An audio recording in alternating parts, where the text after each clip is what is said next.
during those 2 years that I was drinking and drugging again, I drank and I drugged with my kids. And that was a huge area of shame for me. When I was out drinking the last time, and I was drinking with my kids, my oldest daughter got pregnant. And my oldest daughter got pregnant. And she was only 17. And I was horrified. I was upset. I didn't want to be a grandma. I thought that was going to be the worst thing that could happen to her and the worst thing that could happen to me. And but she made a decision to keep the baby. And while she was pregnant, she kept saying to me, "Mom, please promise me you won't drink around the baby. Please promise me you won't drink around the baby." And I kept telling her, "Don't worry, I won't drink around the baby. I won't drink around the baby." And then when she had my granddaughter, the first few weeks, I was real good about it. I didn't drink or drug around my granddaughter. And but when my granddaughter was about 6 weeks old, I was outside smoking a joint, been drinking whiskey all day, walked in the house, picked up my granddaughter and sat down on the sofa holding my granddaughter, had a glass of whiskey on the table beside me. I'd been outside smoking a joint. And I looked up across the room, and there sat my daughter, who was 18 years old and unmarried. And I had my granddaughter sitting in my lap, who was 6 weeks old. And I was stoned and I was drunk. And I had a moment of clarity. And the realization was I was getting ready to do to my granddaughter what I'd done to myself and what I'd done to my kids. And I just didn't want to do it anymore. And I cried out and asked for help. And I called a doctor and asked the doctor for help and just said, here's what I'm doing. Here's the drugs that I'm taking. Here's the whiskey that I'm drinking. I got to have some help. Please help me. And the doctor that I was that I was seeing said, "I want you in the hospital tonight," basically. Good drug addict that I am, said, "Well, I got these tickets to this concert tomorrow night. Could we wait till Thursday to put me in the hospital?" And he said, "No, you're going to the hospital tonight. Give the tickets to somebody else." That was on a Tuesday, and he put me in the hospital and kept me in the hospital till Friday or Saturday. I'm not really sure which, but he kept me in the hospital for 3 or 4 days and detoxed me and took me all the drugs out of my system and the booze out of my system. And I got out of the hospital, and I was, okay, great. I'm going to be able to stay clean and sober. This is going to be wonderful. And I had a bunch of pot at my house. And I decided I was going to take all the pot to my boyfriend's house, because this is drug addict thinking. I was going to get rid of it, but I wasn't going to throw it away or flush it, because that's worth too much money, and you just, don't do that. So I was going to take it to my boyfriend's house and give it to him. So I packed up all my drugs and took them to my boyfriend's house for the weekend to leave them with him and tell him goodbye. And, I was going to make it real dramatic, and I was going to be sober now. And went to his house and spent the night over with him, and immediately got high.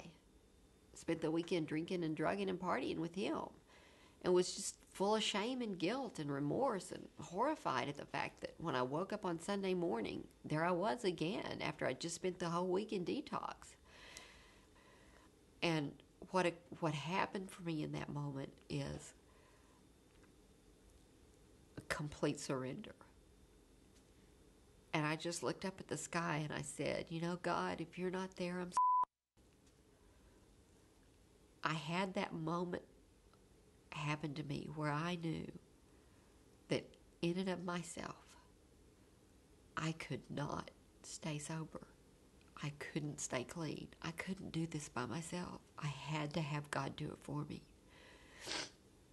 And I sat there and cried for a little while, and then I started my car again, and I drove to the town that I lived in and went straight to the AA club and went to the first meeting I could go to and picked up a desire chip and asked for some phone numbers and asked some people for some help, and got up the next morning and started an outpatient program that I had enrolled in, and spent the next 30 days going to an outpatient program and going to a meeting every day and just doing everything I could do that anybody suggested that might help me stay sober, and spending all the time I could spend around clean and sober people, because I was desperate. I didn't want to go back to the way I'd been living. I was ready for my life to change. and I was ready to do whatever it was going to take to make it different. That first month or so being sober was cloudy. It was exhilarating. It was terrifying. It was frustrating. It was a bundle of emotions. I'd spent another 2 years drinking and drinking from the time I woke up in the morning till the time I went to bed at night. So I didn't have to feel anything. And when you take all the drugs and the alcohol away from somebody who's been using drugs and alcohol to cope, what you get is a bundle full of emotion. So whatever you feel, I had my first sponsor used to say to me, you know, honey, you're going to feel better. You're going to feel fear better. You're going to feel frustration better. You're going to feel anger better. You're going to feel everything better. And one day, you're just going to feel better. And that's what it was like. And no matter what I felt, I just didn't take action based on those feelings. And that's what they told me to do. I just believed that God was going to get me through it. The program was going to get me through it. If I just didn't drink today, if I just didn't drug today, that I was going to be better. God worked miraculously in my life during that time. God began to heal my relationships with my daughters. He began to heal me emotionally. He began to heal me spiritually and physically. Now, I've been given a second life. It's almost as if I've lived 2 completely different lives. I have this life in the past of this broken, beaten, lost individual who had no hope and no future. And today I have the life of a woman who lives freedom from bondage, freedom from fear. There are possibilities alive and well in my life today. I have hope for a future today. I have friends and relationships in my life that are incredible today. It's an awesome life that God's given me.